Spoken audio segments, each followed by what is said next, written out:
Muy buenas, ¿qué tal están? Jueves 27 de abril comenzamos hoy Jerez aquí en 7 Televisión. Le vamos a hablar de nuestra ciudad, de un evento que va a tener lugar este fin de semana y precisamente nada que ver con las motos. Le vamos a hablar de Miciano, de este cartelista que, bueno, pues que daba el pistoletazo de salida a las fiestas de la primavera, lo que ahora puede ser Semana Santa y Feria del Caballo. Y precisamente como estamos a la vuelta de la esquina de este acontecimiento, de este evento de la Feria del Caballo, vamos a hablarle de los carteles de una conferencia que tendrá lugar este sábado a las 12 del mediodía en el Museo Arqueológico de nuestra ciudad, en la Plaza del Mercado, barrio de San Mateo.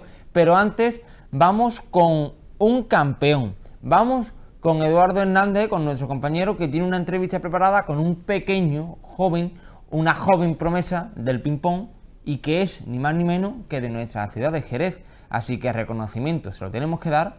Edu Hernández, compañero, adelante. ¿Qué tal, Adrián? Nos encontramos en el pabellón Pío XII de Jerez, más concretamente en el club de tenis de mesa. ¿Por qué? Porque Jerez es cuna de muchas estrellas, de artistas, de la música, pero también del deporte. Ahora, en breves segundos, vamos a conocer a la futura promesa del tenis de mesa, de aquí, de Jerez. Así que acompáñame porque vamos a conocer a Javier Galán Jr. ¿Qué tal? Buenas tardes. Bien. Y como no, una estrella siempre tiene que tener un entorno que le favorezca, que le acompañe en ese recorrido. Contamos con su padre y también entrenador, Javier Galán Senior. ¿Qué tal? Buenas tardes. Muy buenas tardes y bienvenido. Y como no, con el presidente del club, Chano. ¿Qué tal? Buenas tardes. Buenas tardes. Como nadie se conoce mejor que uno mismo, ¿por qué no te presentas y te das a conocer al público generano? ¿Quién es Javier Galán Jr.? Cuéntanos. Soy Javier Galán, tengo 11 años recién cumplido y soy jugador del tenis de mesa Jerez. Hay que tener un dato muy en cuenta que él acaba de decir. Tiene solo 11 años. Pero esto entiendo que ya lleva unos años ejecutándose. ¿Cuándo empiezas a jugar? ¿Cuándo tienes tu primer recuerdo de jugar al tenis de mesa? Pues no sé,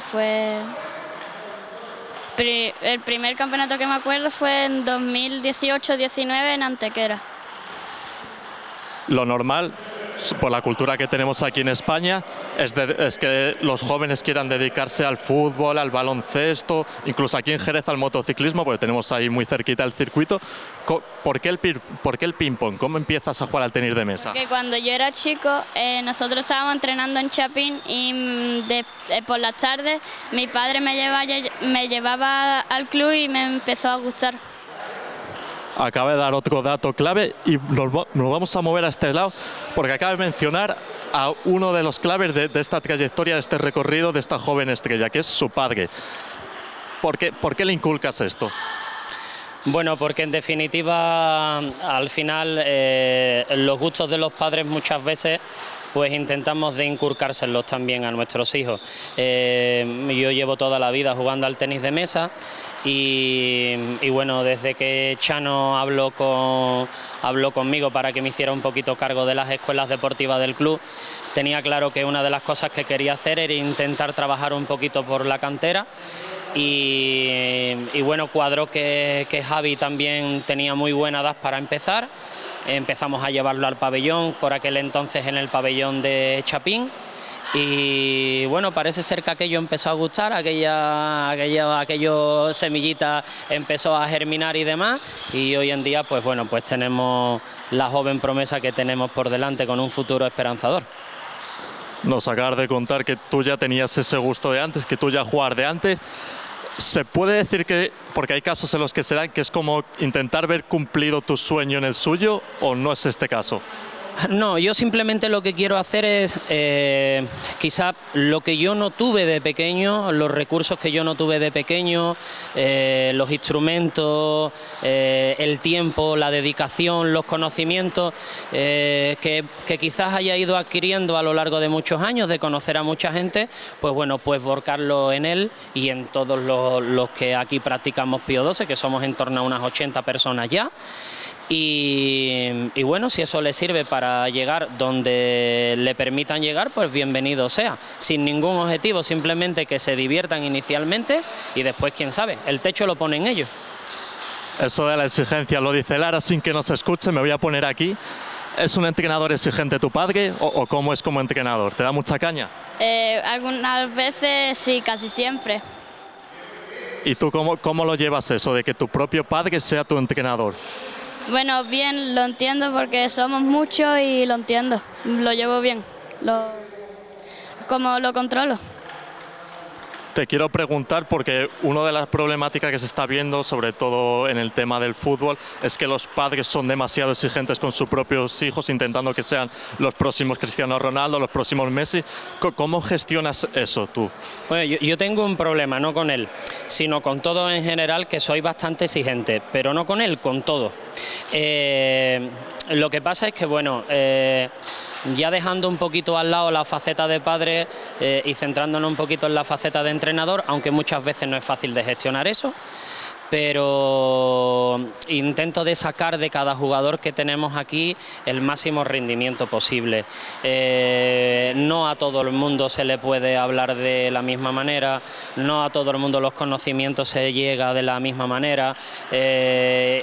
Con él tengo la suerte de que lo conozco, de que hablo muchísimo con él, de que tenemos mucho tiempo a lo largo del día para conversar.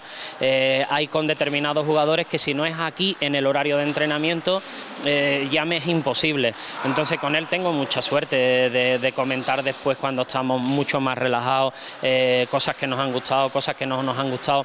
Pero sí intento con él que fuera de aquí, de la sala, todo lo que sea externo, en casa y demás, todo sea refuerzo positivo. Si convierto la riña de aquí, la traslado a la riña de casa, bueno, entonces no habría descanso continuo, creo que tampoco sería ni sano para él ni sano para mí. Luego intentamos de trabajar duro aquí y en casa dedicarnos a otras cosas o en todo caso algún refuerzo positivo.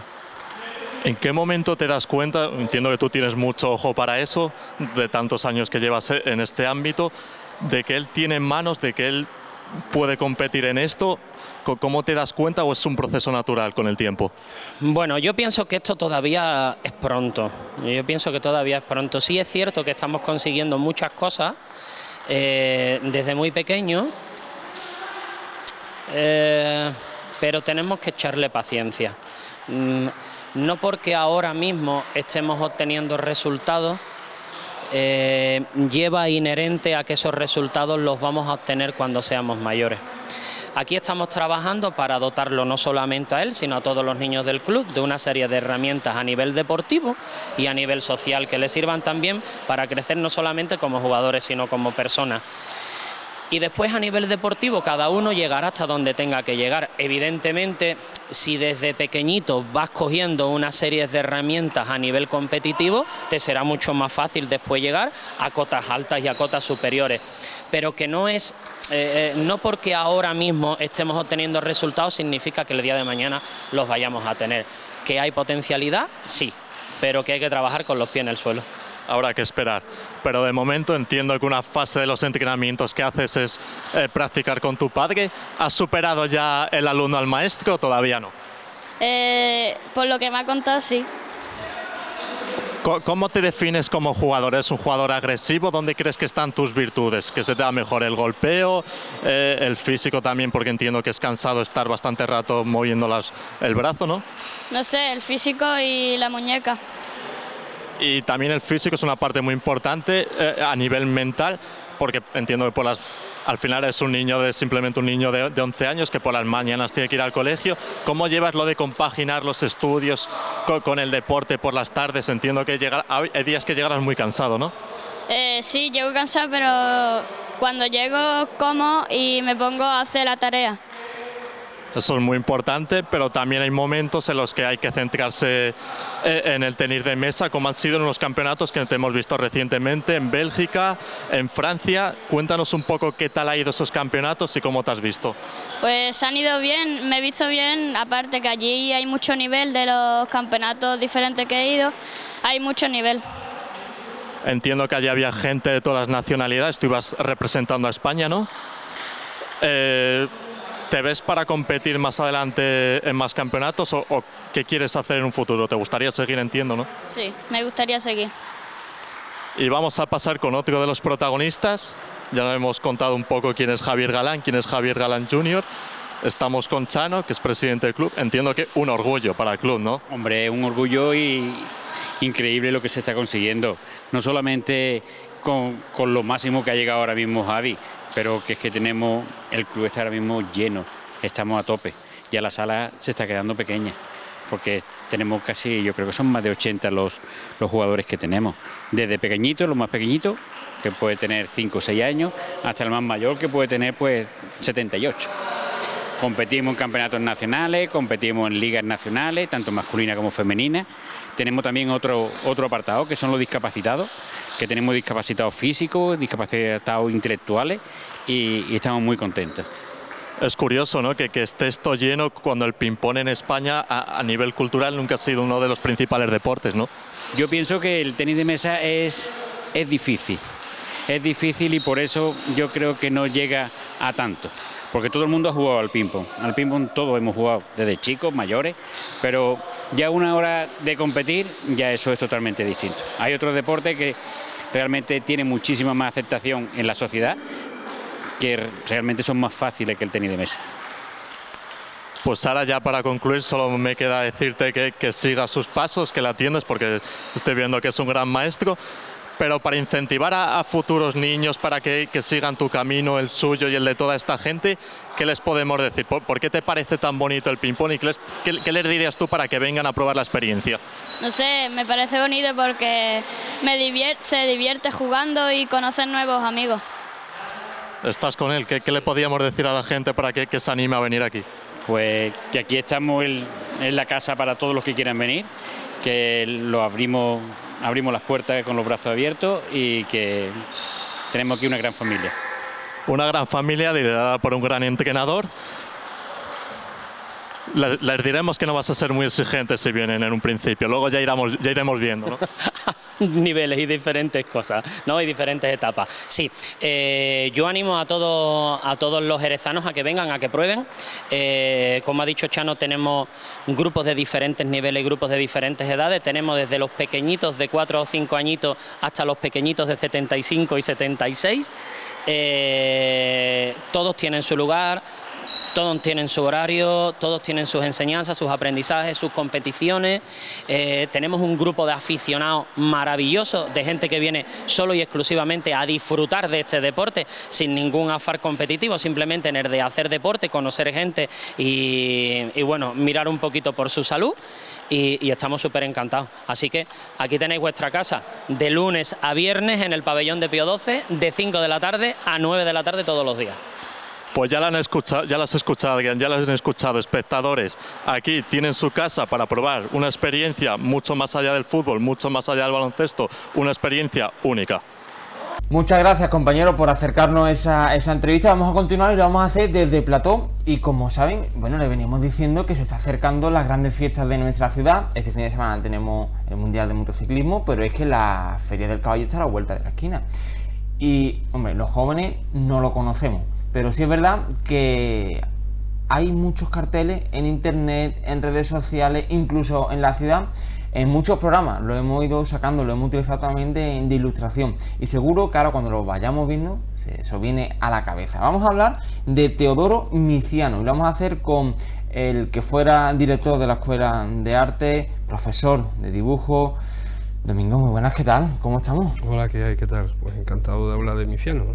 Hombre, y sobre todo aquí y el próximo sábado, 29 de abril, 12 del mediodía, en el Museo Arqueológico, donde se va a tener esa gran exposición, porque va a ser un momento de hablar, incluso a lo mejor también cabe un momento para el debate, pero yo digo de exposición porque se va a exponer a través de una conferencia lo que fue y lo que significó para nuestra ciudad.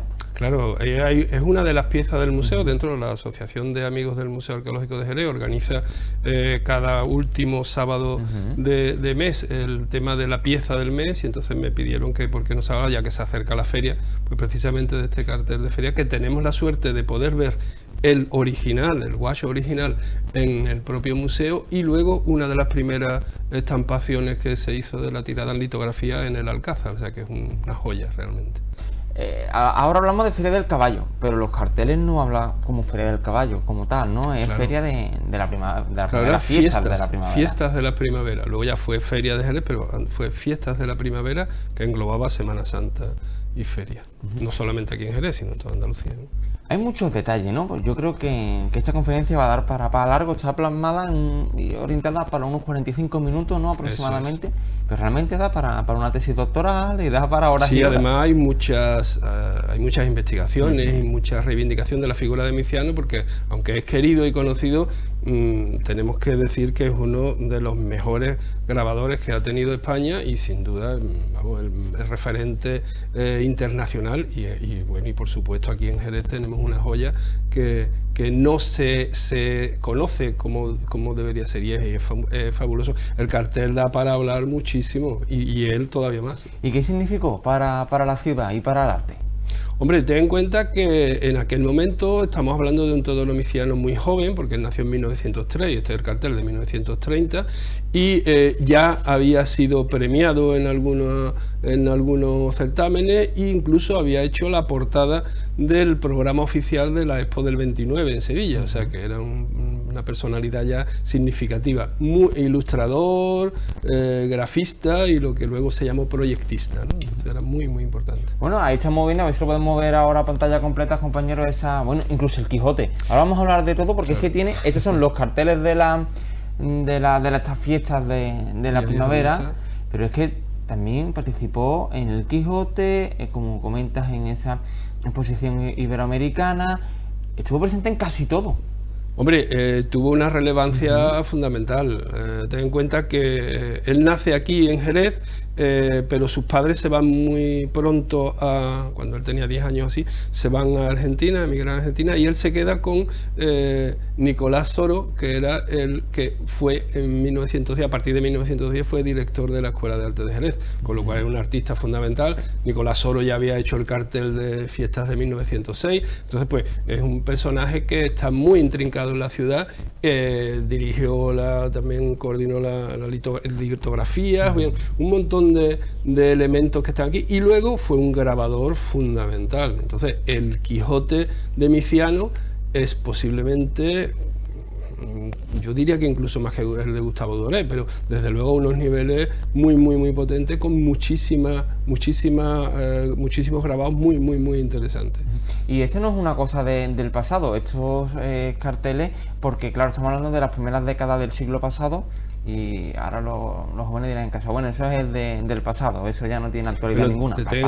Ten en cuenta que incluso si se compara con otros que estaban inmediatamente antes o incluso inmediatamente después, por ejemplo Carlos Gallego hace el cartel en 1935 y el Ayuntamiento de Jerez en el 2008 lo reedita porque está de máxima actualidad. O sea, tú ves ese grafismo que tenía, esa potencia, esa importancia, porque además es que tenían una mano impresionante.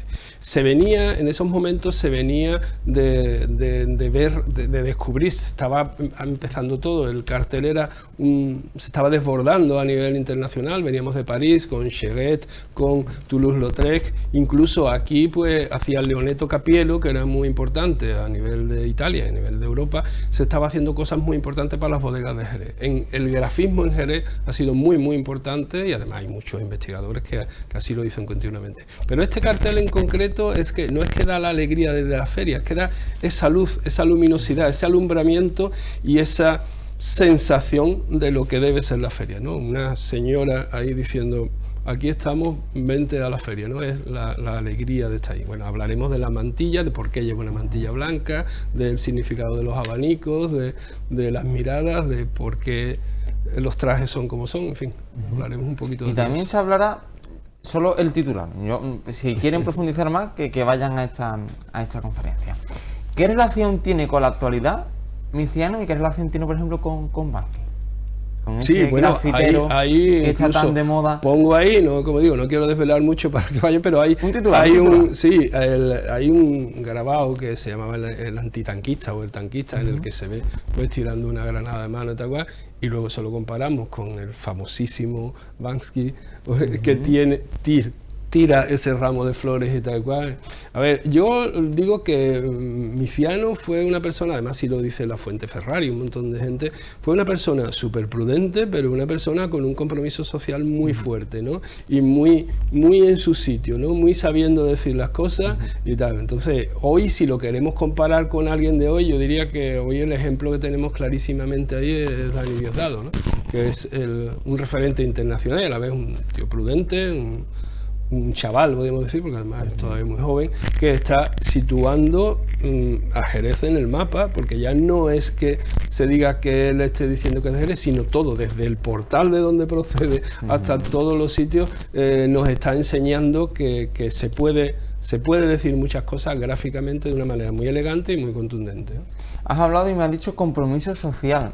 También estuvo muy marcado con la política, ¿no? Claro, hombre, obviamente el cartel del que hablamos es todavía de su época de juventud, como digo, bueno, pues estaba retratando vírgenes y temas religiosos y cartel. Pues claro, llega la contienda civil y empieza a ser un tema complicado y un tema difícil, porque él toma posición y además iba muy bien, lo iban ofreciendo cargos y tal y cual.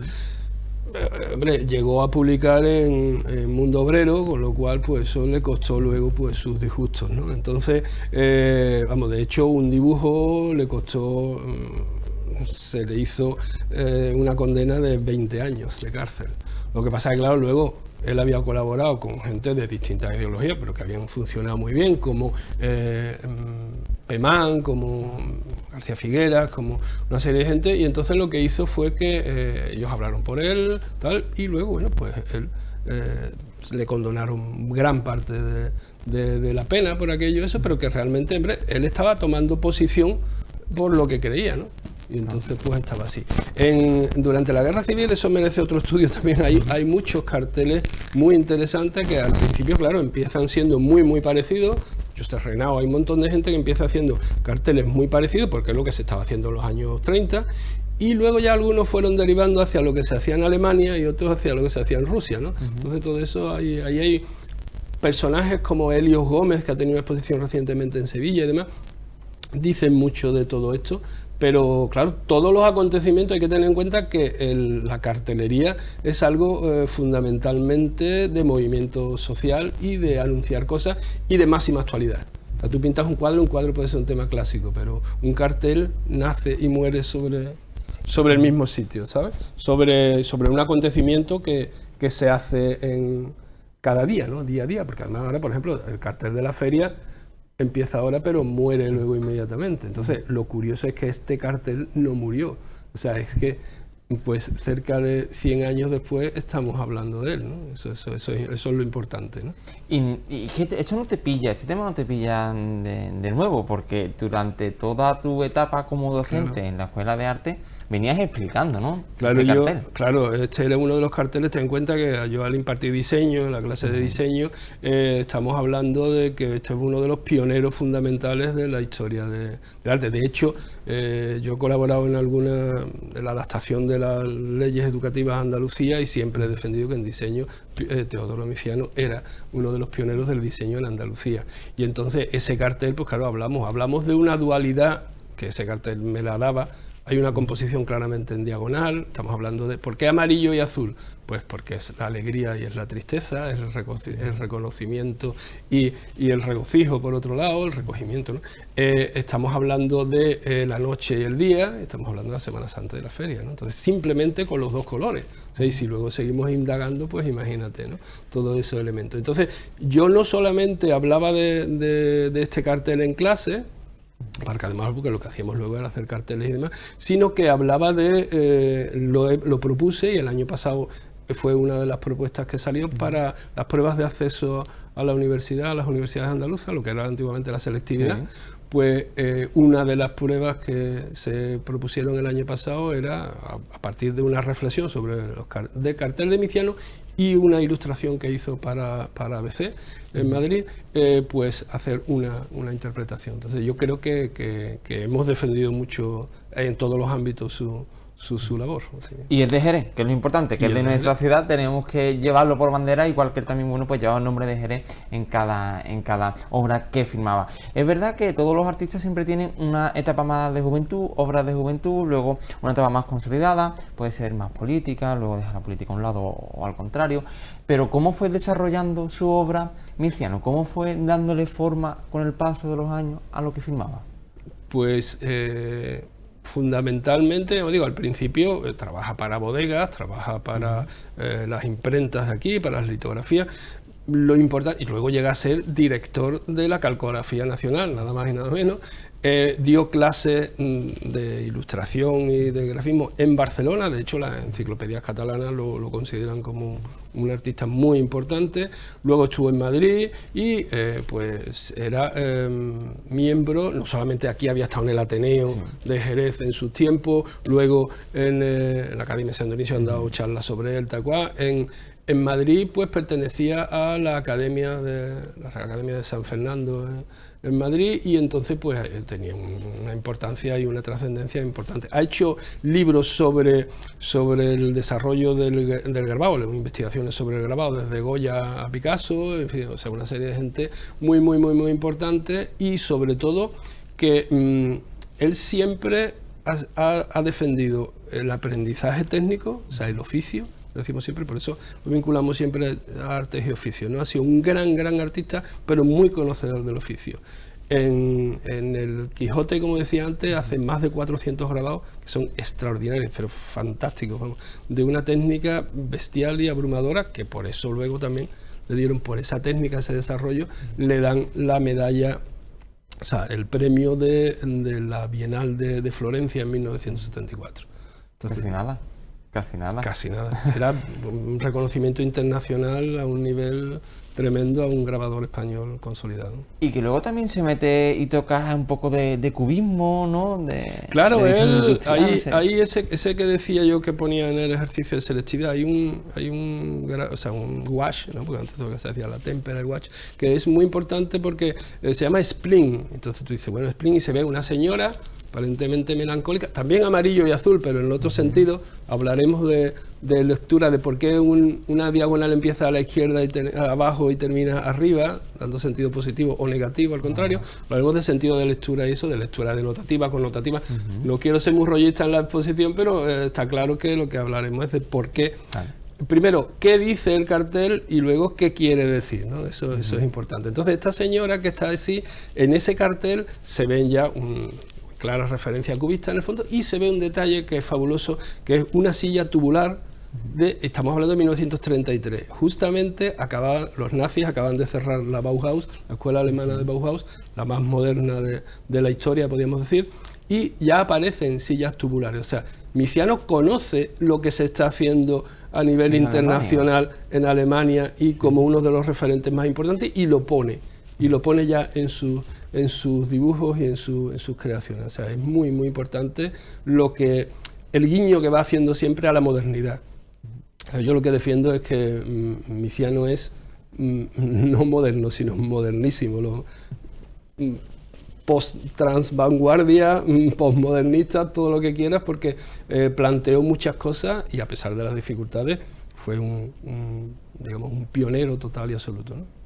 Teodoro Miciano, si quieren conocer mucho más sobre la obra y sobre esta persona, lo podrán hacer este sábado 29 de abril a las 12 del mediodía en el Museo Arqueológico, dentro de la pieza del mes, La luz de la feria, en el cartel Miciano. Así es como se llama esta conferencia, esta charla, que Domingo Martínez, profesor de dibujo y director de la Escuela de Arte, bueno, pues va a... Otra etapa que acabó. va a desarrollar. Así que a disfrutar de esta conferencia y a hacernos disfrutar. Hemos intentado hablar un poquito de todo, de manera muy general, y si alguien tiene alguna duda o quiere saber más o tiene más inquietud, bueno, pues ya que vaya a la charla y luego que levante la mano como en clase y sea también un poco interactivo, ¿no? Eso es. Procuraremos hacerlo lo más rápido posible para que luego puedan intervenir y preguntar, que de hecho porque merece la pena, y luego está allí, podemos, como digo, repito que está el cartel original, está en el museo, y luego hay una copia de la litografía en el Alcázar. O sea, es muy importante que se conserven esas cosas en nuestra ciudad. Domingo, muchas gracias por estar con nosotros, un lujo tenerte aquí. Nada, Muchas gracias. Nosotros vamos a continuar, hacemos un alto en el camino y seguimos aquí en UGL. Vamos a seguir hablando de nuestra ciudad, así que no se muevan porque continuamos.